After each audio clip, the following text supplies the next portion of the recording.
नमस्कार मित्रों, मैं Akhilendra Kumar, post deputy commissioner एवं ज्वाइंट डायरेक्टर दिव्यांगजन सशक्तिकरण विभाग, उत्तर प्रदेश, लखनऊ। आपके बीच में मैं आज पुनः हाजिर हूं और जैसा कि मैंने पिछले बृहस्पतिवार को अपने एपिसोड में विभिन्न जो नई विकलांगताएं बताई गई हमारे right to persons with disability act में, उन पर मैंने आपसे चर्चा की थी।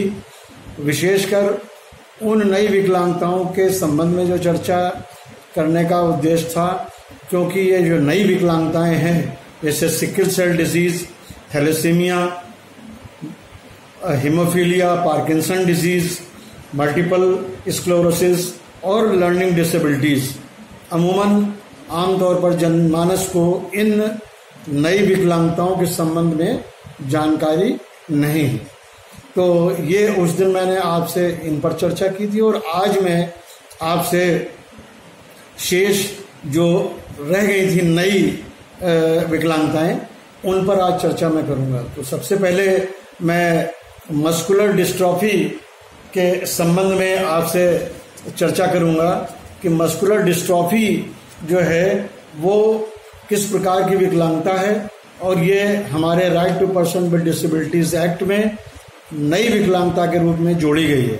ऐसे तमाम हमारे लोग थे दिव्यांगजन जिनका मस्कुलर डिस्ट्रॉफी होने के बाद भी उनका विकलांगता सर्टिफिकेट नहीं बन पाता था, परंतु अब इसको विकलांगता के श्रेणी में मान लिया गया है और नए एक्ट के अंतर्गत इसका निर्धारण किया गया है। इसमें होता यह है मस्कुलर डिस्ट्रॉफी में कि मांसपेशियों के संबंध में जो बीमारी है उससे शरीर की जो गतिशीलता बनती है, शरीर जैसे हमारा गतिशील रहता है चलने फिरने के लिए, जो अंदर जो मांसपेशियां हैं उनमें जो ताकत है वो कमजोर हो जाती है और वो कमजोर होने से जो हमारी बोन्स हैं, जो स्केलेटल, जो हमारा स्केलेटन है, मतलब बॉडी का जो पूरा एक स्केलेटन होता है जिसके ऊपर पूरा शरीर बना हुआ है, उनमें कमजोरी आ जाती है।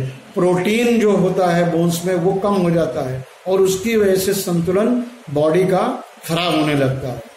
आदमी चल नहीं पाता, गिर के चलने लगता है, उसको अचानक गिर जाता है और कई लोगों को आपने देखा होगा बत्तख जैसी चाल उनकी हो जाती है पैरों में कमजोरी के कारण, और इसी के साथ साथ उनकी पलकें आपको झुकी हुई दिखाई देंगी, पिंडली और पलकें भी प्रभावित देखेंगे आप। सांस में थोड़ी कठिनाई होती है, जनन ग्रंथियों में भी कठिनाई आ जाती है, प्रभावित हो जाती हैं और मूत्राशय पर भी जो है वो हमारा कंट्रोल नहीं रहता है, ब्लैडर कंट्रोल बिगड़ जाता है। और आपने देखा होगा कई लोगों की रीढ़ की हड्डी और पीठ जो है थोड़ा सा कुबड़ापना सा निकला रहता है।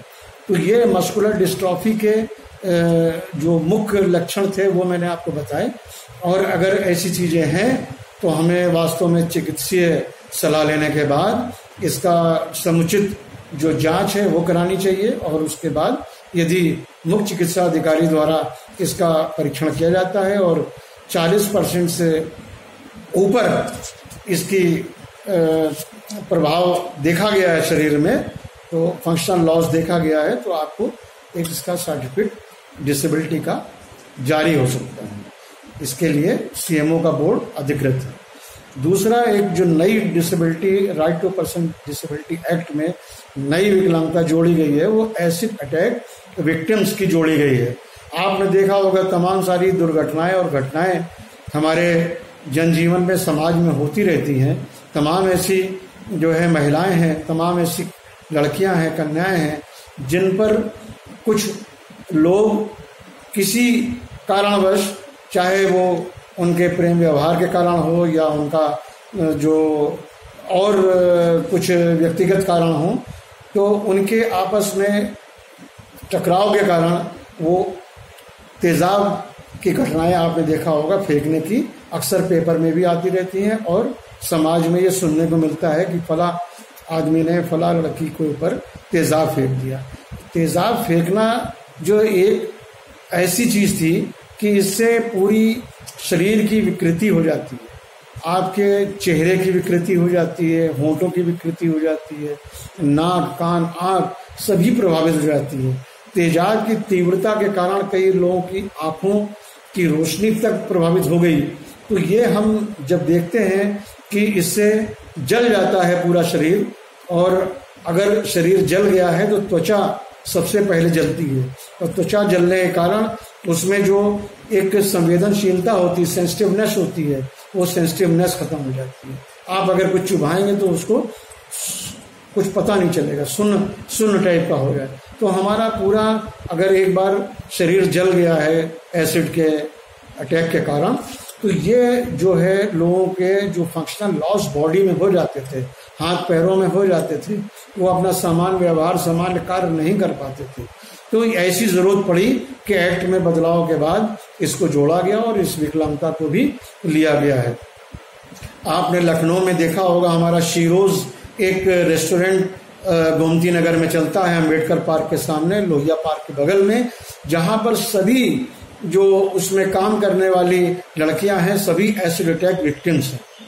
उनके ऊपर किसी न किसी ने तेजाब फेंका और तेजाब के कारण उनकी जो दिव्यांगता उत्पन्न हुई, उसके चलते उन सब ने एक अपना खुद का एक रेस्टोरेंट शीरोज के नाम से बनाया है। और वहाँ पर आप देखेंगे कि सभी कार्य करने वाली जो वहाँ पर लड़कियां हैं, जो महिलाएं हैं, वो इससे अटैक से विकलांग हुई हैं और वो अपना एक स्वरोजगार अच्छी तरीके से रेस्टोरेंट करा के चला रहे हैं। लोग वहाँ पर अच्छे जाते हैं लोग और वहाँ पर उठते बैठते हैं। एक एसिड अटैक विक्टिम के बाद एक आपने नई विकलांगता इसमें जो पाई है वो बौनापन, ड्वार्फिज्म। बौनापन आपने आज से नहीं, अपने बहुत पुराने ज़माने से देखा होगा। खास तौर से जो हमारे यहाँ सर्कस वगैरह चलते थे, सर्कस वगैरह में आपने बौनों को देखा होगा जो जोकर बनकर लोगों का मनोरंजन करते थे, उनको हंसाते थे। परंतु कभी किसी ने ये नहीं सोचा कि आखिर इनके संग ऐसा क्यों हुआ, ऐसा ये बौनापन क्यों है, और इस बौनापन के कारण इनके पूरे लाइफ की जो गतिविधियां हैं, लाइफ की जो एक्टिविटी है वो खराब हो गई है और उनका पूरा जीवन एक सामान्य जीवन से अलग प्रभावित होने के कारण उन्हें ना तो शिक्षा मिलती है, ना उन्हें समाज में वो पहचान मिलती है, ना समाज में वो स्थान मिलता है, और उनकी तमाम ऐसी परेशानियां होती हैं जिनके कारण इसको एक्ट में शामिल किया गया। और इस विकलांगता को एक्ट में शामिल हो जाने से अब जो बौने हैं जो 4 फीट से कम है, मतलब एक वयस्क अगर 4 फीट से कम पाया जाता है चिकित्सा जांच में, तो वो बौनापन की उसमें दृष्टि में आता है। तो ये टर्नर सिंड्रोम के कारण होता है, ग्रोथ हार्मोन्स की कमी के कारण होता है। हाथ पैर भी जो आपने देखे होंगे, हाथ और पैर छोटे हो जाते हैं, उंगलियां भी छोटी होती, पंजे भी छोटे होते हैं। और इनके कारण होता क्या है कि पूरे जो आपकी शारीरिक संरचना है, जो बोन्स की संरचना है, उसमें डेवलपमेंट डिलेज, जो हमारी एक विकासात्मक बॉडी का जो विकास होता है उसमें शुरुआत से ही विलम्ब होने लगता है, और शुरुआत से विलम्ब होने के कारण बॉडी पनप नहीं पाती। तो इसको हमने बौनापन इस तरीके से आपने विकलांगता को लिया है, क्योंकि शारीरिक विकृति के कारण ये विकलांगता में आ गया है। पहले ये लोकोमोटर डिसेबिलिटी में भी नहीं था, अब ये बौनापन एक अलग विकलांगता के रूप में जानी पहचानी गई है। इसके बाद आपने देखा होगा लेप्रोसी क्योर्ड जो पर्सन्स हैं उनको भी विकलांगता की श्रेणी में लिया गया है। ये लेप्रोसी क्योर्ड पर्सन्स क्या है? जो कुष्ठ रोग से प्रभावित लोग हैं, जो कुष्ठ रोग से प्रभावित लोग पहले होते थे, परंतु उनको विकलांगता की श्रेणी में नहीं लिया जाता, परंतु बाद में जो right to persons with disability act है, इसमें उनको लिया गया है जो लेप्रोसी बीमारी से क्योर हो चुके हैं। अब क्योर तो हो गए हैं, वो उनके अंदर जो लेप्रोसी का कीड़ा था, जो वायरस था, वो खत्म हो गया है। माइकोबैक्टीरियम लेप्री नाम का जो जीवाणु होता है वो बॉडी में रहता है और उसके वजह से लेप्रोसी बनी रहती है। तो अगर हमने लेप्रोसी का सही इलाज कर लिया है समय से और लेप्रोसी हम क्योर्ड हो गए हैं, पूरी तरीके से लेप्रोसी क्योर्ड हो जाता है शरीर, तो उस पे उसके जो लक्षण रह जाते हैं वो आपने देखा होगा, लोगों के हाथ पैर झड़ जाते हैं, पैरों की और हाथों की उंगलियां जो हैं वो बिल्कुल विकृत हो जाती हैं, इस टाइप की हो जाती हैं। आपने उंगलियां शून्य देखा होगा, केवल पंजा तक रह जाता है, हाथों के पंजे, पैरों के पंजे, नाक भी उनकी जो है विकृत हो जाती है, कान भी विकृत हो जाते हैं, यहाँ के भौं, आंख, मतलब चेहरे का जो एक उसका नेचुरल जो चेहरा था वो विकृत रूप से ले लेता है केवल लेप्रोसी की वजह से। तो जो लेप्रोसी क्योर्ड हो चुके हैं उनके अंदर अब भी लेप्रोसी की बीमारी नहीं है, कोई छुआछूत का उनके संग कुछ नहीं है, वो सब में उठ बैठ सकते हैं, परंतु उनकी शारीरिक संरचना कहीं ना कहीं प्रभावित हो गई है और उनका जो शारीरिक फंक्शनल लॉस है, जो उनकी डेली एक्टिविटीज ऑफ लिविंग है, जो उनके और तमाम सारे कार्य हैं वो प्रभावित होते हैं। उनके रोजगार के, उनके पढ़ाई लिखाई के, उनके इलाज के तमाम सारी जो है कठिनाइयां, समस्याओं को देखते हुए हम लेप्रोसी क्योर्ड पर्सन्स को विकलांगता की श्रेणी में सम्मिलित किया गया है और इससे इनका विकलांगता सर्टिफिकेट जारी होता है और इनको तमाम सारी सुविधाएं उसके बाद मिलती हैं, चाहे वो विकलांग पेंशन की हो और चाहे उनके घर की हो, चाहे उनकी शिक्षा की हो, रोजगार की हो, ऐसी तमाम चीजें हैं। इसके बाद मैंने देखा कि एक नई विकलांगता और मेंटल इलनेस को जोड़ा गया है। मेंटल इलनेस जो है वो मेंटल डिसऑर्डर है, मानसिक स्वास्थ्य, मनोरोग, और मनोरोग को मानसिक रोग भी कहते हैं। ये अनुवांशिक भी होता है, शारीरिक जो विकार होते हैं, कई लोगों में डिप्रेशन पहले पैदा होता है, उनके ईगो को कहीं हर्ट हुआ है, कोई ऐसा ठेस पहुंची है शरीर में, किसी के अपने बहुत ही आत्मीय घर में किसी के बहुत ही नज़दीक था, बहुत ही स्नेह था और उसके अचानक मृत्यु हो जाने के कारण जो ठेस पहुंची दिमाग में, असंतुलन हो गया। ड्रग्स का बहुत ज़्यादा यूज़ करना, लिकर का बहुत ज़्यादा यूज़ करना और इसी तरीके से जो डिप्रेशन के बाद से जो कठिनाइयाँ आती हैं उनमें धीरे धीरे मानसिक रोग पनपता है, परंतु इसको लोग पहले पहचान नहीं पाते। मानसिक रोग बहुत हल्के हल्के वो हमारे मस्तिष्क में और शरीर में एंटर करता है, ऐसा प्रवेश करता है कि हमें कई बार पता नहीं चलता और अचानक फिर जो है वो चीज़ें सामने आने लगती हैं और इनके आ जाने से तमाम लोग आपने देखा हिस्टेरिकल हो जाते हैं, सिजोफ्रीनिया भी हो जाता है और इसका भी इलाज है और इलाज करने पर भी तमाम ऐसी चीज़ें देखी गई हैं कि एक निश्चित समय में वो आदमी बिल्कुल सामान्य हो जाता है उस मेंटल इलनेस से और सामान्य होने के बाद वो सब कार्य अपने पूर्व की भांति बिल्कुल सही तरीके से, नॉर्मल तरीके से कर सकता है। परंतु ये एक ऐसी अवस्था है कि ये आती जाती रहती है, बढ़ती घटती रहती है और कभी सामान्य भी होती है। तो इसलिए मेंटल इलनेस का भी जांच और चिकित्सा और उसके बाद मेंटल जो हमारा डिसेबिलिटी सर्टिफिकेट है, मेंटल हेल्थ एक्ट के अंतर्गत इसको देखा जाता है। ये सब सारी चीज़ें भी देखी गई हैं और इसको भी हमने विकलांगता की श्रेणी में दिया है। और इसके अतिरिक्त, मेंटल इलनेस के अतिरिक्त एक इंटेलेक्चुअल डिसेबिलिटी, बौद्धिक अक्षमता, जैसे मानसिक मंदता हम लोग मेंटल रिटार्डेशन पहले कहते थे, अब इसी को हम लोग ने आईडी कहना चालू किया, इंटेलेक्चुअल डिसेबिलिटी। इंटेलेक्चुअल डिसेबिलिटी का शारीरिक विकास की अपेक्षा मानसिक विकास या बौद्धिक विकास बहुत कम होता है। मतलब बच्चा अगर 10 साल का है परंतु उसकी जो मानसिक जो स्थिति है, जो मानसिक सोचने की शक्ति है, वो शायद 3 या 4 साल की। तो मेंटल एज और फिजिकल एज में जमीन आसमान का अंतर होता है। फिजिकल एज भले उसकी 15 साल है परंतु उसकी मेंटल एज 5 साल के बच्चे के बराबर है। वो ऐसा व्यवहार करेगा जैसे कि 5 साल का बच्चा कर रहा है, तो उसको समान तो नहीं कहा जा सकता।